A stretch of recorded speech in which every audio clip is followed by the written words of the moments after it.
Olá, pessoal, tudo bem com vocês? Vamos iniciar o nosso PET 2, né, na semana 1, e que inicia esse segundo bimestre, né? E a nossa semana 1, ela vai falar especificamente da questão da temperatura, da diferença, primeiramente, da temperatura e o calor, tá? E depois a gente vai trabalhar com as escalas termométricas, que é a parte que a gente tem da BNCC relativa ao segundo ano, tá bom? Então, o que vocês precisam conhecer no segundo ano, tá bom? E a matéria do PISM também. Então, gente, a nossa primeira partezinha é justamente para a gente entender a diferença entre temperatura e calor, né? A gente não pode utilizar esses dois conceitos como conceitos iguais, porque eles não são iguais, tá certo? São conceitos diferentes. Então, a gente tem que entender primeiramente isso, tá? O que é temperatura e o que é o calor. A temperatura, gente, ela é sempre uma medida da agitação das partículas, da agitação das moléculas, né? Todos os nossos corpos, né? Os corpos ao nosso redor e até mesmo a gente, né?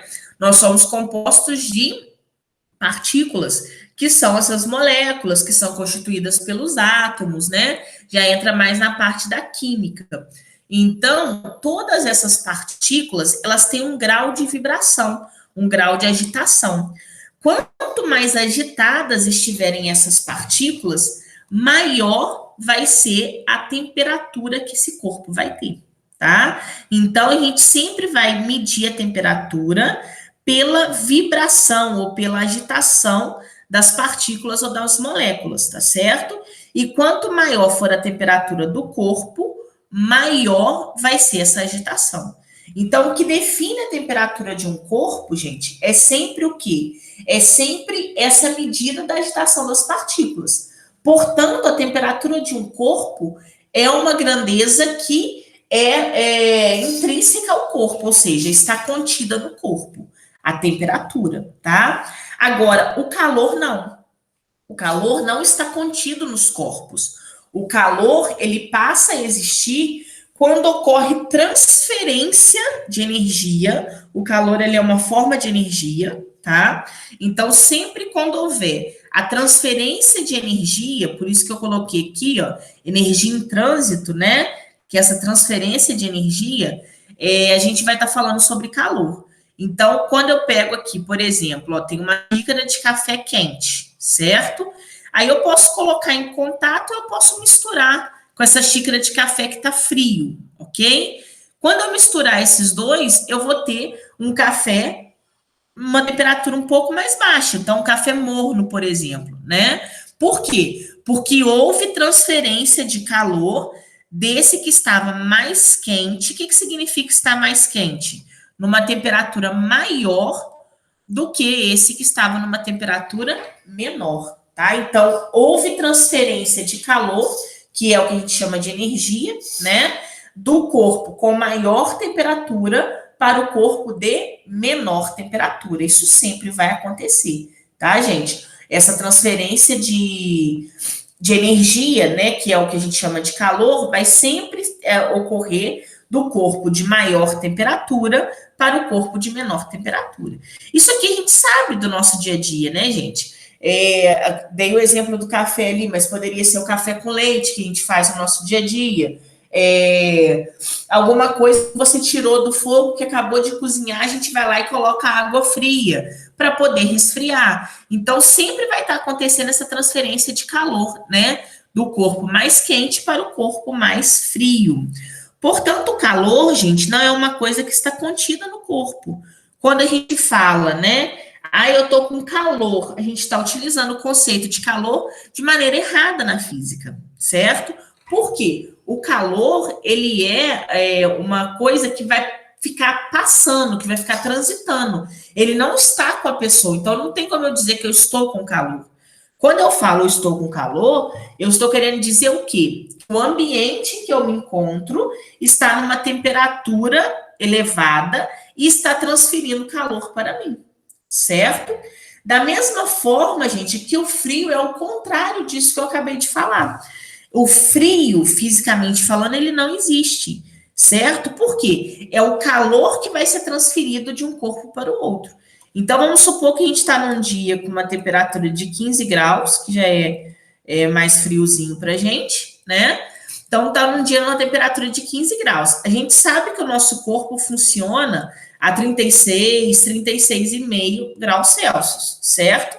Então, se o dia está a 15 graus e o nosso corpo está a 36 graus, qual que é a tendência, gente? Ocorrer transferência de calor do nosso corpo para o ambiente. Então, quando ocorre essa transferência, a gente tem a sensação térmica de frio, tá? Então, é isso que a gente chama de frio. Portanto, uma roupa, né? Um casaco de moletom, um cobertor, eles não têm a função de aquecer a gente, eles têm a função de quê? De bloquear essa passagem de calor do seu corpo para o meio. E quando ele faz esse bloqueio, você não sentirá mais frio, ok? Então, essa é a diferença entre temperatura e calor. Nós vamos estudar ainda nesse PET o conceito de calor, tá? A gente vai estudar ele mais qualitativamente, ou seja, falando sobre as quantidades, a gente vai aprender a calcular e tudo, mas agora a gente vai fixar o nosso estudo na temperatura, tá? Para representar a temperatura, gente, tem várias escalas, né? Mas existem três principais, que é a escala Celsius, que é a que a gente utiliza aqui no nosso país, né? Então, sempre quando a gente vai medir a temperatura, a gente vai falar em graus Celsius. A escala Fahrenheit, que é a escala muito utilizada nos Estados Unidos, tá bom? E a escala Kelvin. O que é a escala Kelvin, gente? É a escala absoluta, tá certo? O que é a escala absoluta? É a escala que vai ser dada de maneira universal, ou seja, é aquela escala que você vai falar a temperatura num determinado país e todo mundo, e o mundo todo vai conseguir entender o que você está falando, tá? Porque existiam esses problemas, né? Vamos supor que a gente fizesse um trabalho científico aqui em Celsius e a gente vai mandar ele para os Estados Unidos. Lá eles estão acostumados em Fahrenheit. Então, daria divergência das temperaturas. Para evitar isso, a gente utiliza a escala Kelvin, tá? Por que ela é chamada de escala absoluta? Porque no Kelvin, na escala Kelvin, não existe nenhum grau negativo, tá? Ele começa do zero e vai subindo. Não existe grau negativo. O da escala Celsius a gente sabe que existe, e da escala Fahrenheit também existe grau negativo, tá bom? O da Kelvin não. Então, a gente tem que aprender a trabalhar com essas três escalas. Para a gente trabalhar com essas três escalas, foram feitas duas observações, que são quais?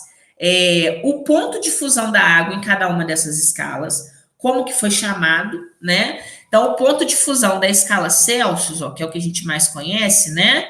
Ponto de fusão é quando o gelo está virando água, quando a água está virando gelo. Ele foi chamado de 100 graus Celsius, de 0 graus Celsius, perdão, 0 graus Celsius, certo? Na escala Fahrenheit, ele foi chamado de 32 graus Fahrenheit, certo? E na escala Kelvin, ele é 273, tá bom? Observem que na escala Kelvin não tem bolinha de grau, tá, gente? Isso aqui, ó, tá errado. Não tem bolinha de grau, é só o K, tá bom? E aí, o outro ponto que foi observado foi o ponto de ebulição da água, que é aquela temperatura que a água no fogão começa a ferver, tá bom?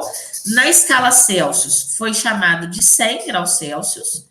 Na escala Fahrenheit, foi chamado de 212, tá? Graus Fahrenheit. E na escala Kelvin, 373, ok? Com esses dois pontos fixos, que é o ponto de fusão e de ebulição, a gente vai ver em quantas partes vão ser divididas as escalas. Então, se a gente faz essa subtração, ó, do 373 menos 273, vai dar que a escala Kelvin foi dividida em 100 partes iguais, tá?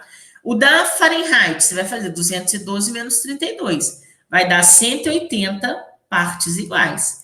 E o da Celsius vai ser 100 menos 0, também vai dar 100 partes iguais. A divisão da escala Celsius é igual à divisão da escala Kelvin, tá bom? E esse zero absoluto aqui, gente, é o zero, que seria a mínima temperatura do corpo, tá? É o zero Kelvin. Lembra que eu falei que não tem negativo no Kelvin? Então, é o zero Kelvin, é a menor temperatura possível, tá? Quanto que isso representa em graus Celsius? Menos 273. Ah, quer dizer que essa é a menor temperatura que pode se atingir? Basicamente, tá? Ou teoricamente, porque na verdade essa temperatura ainda não foi atingida na prática, tá? Então não existe um corpo que trabalhe nessa temperatura, porque os físicos ainda não conseguiram encontrar essa temperatura, um corpo que trabalhe nessa temperatura. E isso é uma das coisas que se procura, tá, gente, nos experimentos físicos atualmente. Isso aqui seria muito interessante se chegasse nesse valor. Por quê? Se chegar nesse valor, a agitação das partículas vai para zero. Não vai ter agitação das partículas. E aí a gente pode trabalhar com vários processos que a gente não vai precisar dessa agitação das partículas, tá bom? Que é condução, a gente vai ver isso mais para frente, ok? Então, essas são as 3 escalas com as quais nós vamos trabalhar. O que a gente tem que aprender, então, dessas 3 escalas? Transformar, né? Você vai lá para os Estados Unidos, você quer saber quanto que vale 100 graus Fahrenheit e graus Celsius, para saber se é uma temperatura elevada ou não, beleza?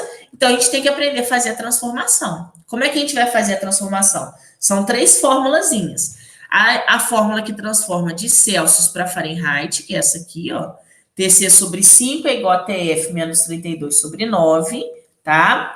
A que transforma de Celsius para Kelvin, que é a mais simples, né? Seria TC, esse TC é a temperatura em Celsius, tá, gente? E o TK a temperatura em Kelvin.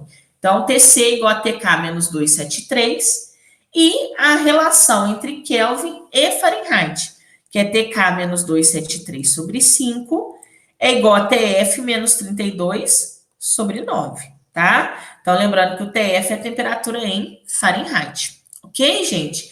Então, o que eu preciso que vocês saibam dessa primeira semana é isso, a diferença entre temperatura e calor, e trabalhar com as 3 escalas termométricas, tá? Celsius, Fahrenheit e Kelvin. E aí, vocês têm aí na página 109 e 110 do PET volume 2, né, do segundo ano, os exercícios para vocês fazerem. São 6 exercícios, tá certo?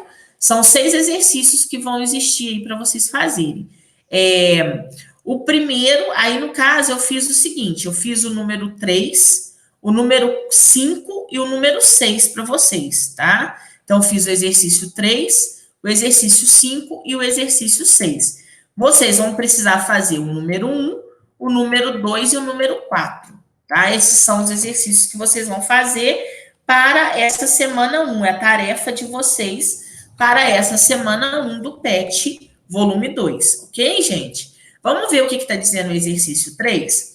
Então, olha só, o exercício 3, ele fala, transformando a temperatura de 25 graus Celsius para a escala Fahrenheit e, em seguida, para a escala Kelvin, quais são as temperaturas registradas? Então, ele quer que você transforme, né, da escala Celsius, que é 25 graus Celsius, para a escala Fahrenheit e depois para a escala Kelvin, ok? Como é que a gente vai fazer? Utilizar a nossa fórmula de conversão. TC sobre 5 é igual a TF menos 32 sobre 9. No lugar do TC, eu vou colocar quem? Ó? O 25. Então, vai ficar 25 sobre 5, né? É igual a TF menos 32 sobre 9. Então, esse 25 sobre 5 aqui eu vou dividir, que eu sei que vai dar 5, e vou passar esse 9 multiplicando, tá? Então, vai ficar 5 vezes 9 é igual a TF menos 32, que sobrou desse lado, certo? 5 vezes 9 eu sei que é 45, esse menos 32 vai passar para cá, mais 32. Então, 45 com mais 32, 77 graus Fahrenheit, tá? Então, essa é a primeira conversão que a gente encontrou. E a segunda, você pode fazer do jeito que você quiser. Você pode pegar os 25 e transformar direto para Kelvin, tá? Ou, se você quiser, você pode utilizar essa fórmula que a gente encontrou aqui embaixo, ó, para transformar do Kelvin para Fahrenheit. Quer dizer, do Fahrenheit que você já tem, que é o 77, né, para o Kelvin. Mas vale a pena fazer isso, gente? Não, porque essa fórmula é mais complicadinha, né? Então, vou utilizar a de cima, que é mais fácil, que é a do Celsius diretamente para o Kelvin, ó. Então, 25, né, que é o nosso TC. Aí, esse menos 273, eu vou passar para cá mais 273. Então, 25 mais 273 é igual ao TK. TK, portanto, é 298 Kelvin, tá bom? Então, a letrinha correta é a letra C, que é o 25 graus Celsius, os 77 graus Fahrenheit e o 298 Kelvin, ok? Esse é o nosso número 3, beleza, gente? O nosso número 5 já é um exercício mais teórico, né? Ele fala o seguinte, ó, classifica as afirmações a seguir em verdadeiro e falso. Letra A energia interna de um corpo pode aumentar sem que o corpo receba calor? Essa energia interna, a gente vai estudá-la mais para frente, tá, gente?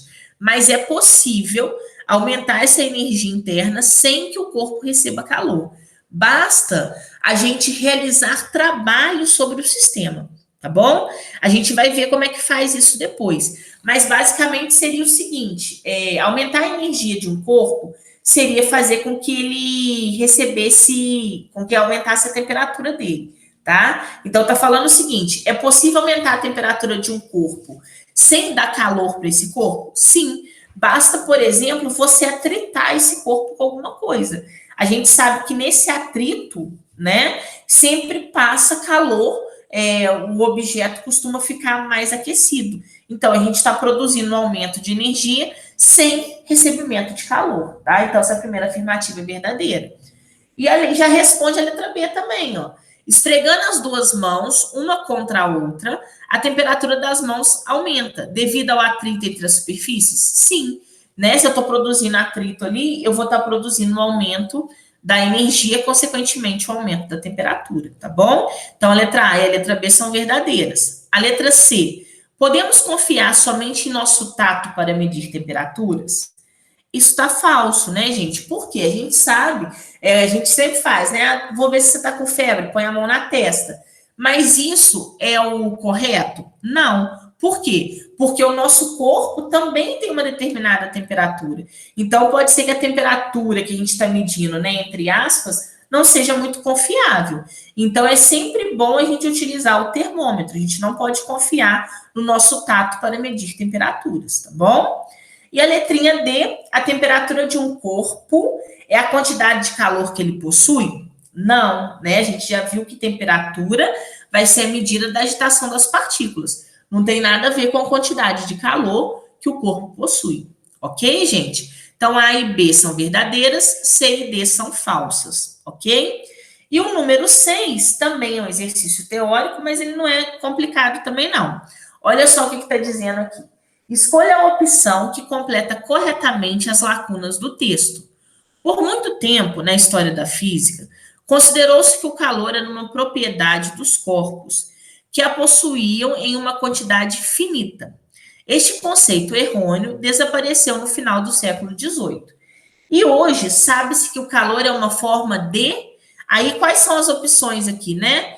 A energia em trânsito, letra B, temperatura... Letra C, pressão. Letra D, força. Letra E, momento. Nenhuma dessas aqui encaixa, né, gente? É uma forma de energia em trânsito, né?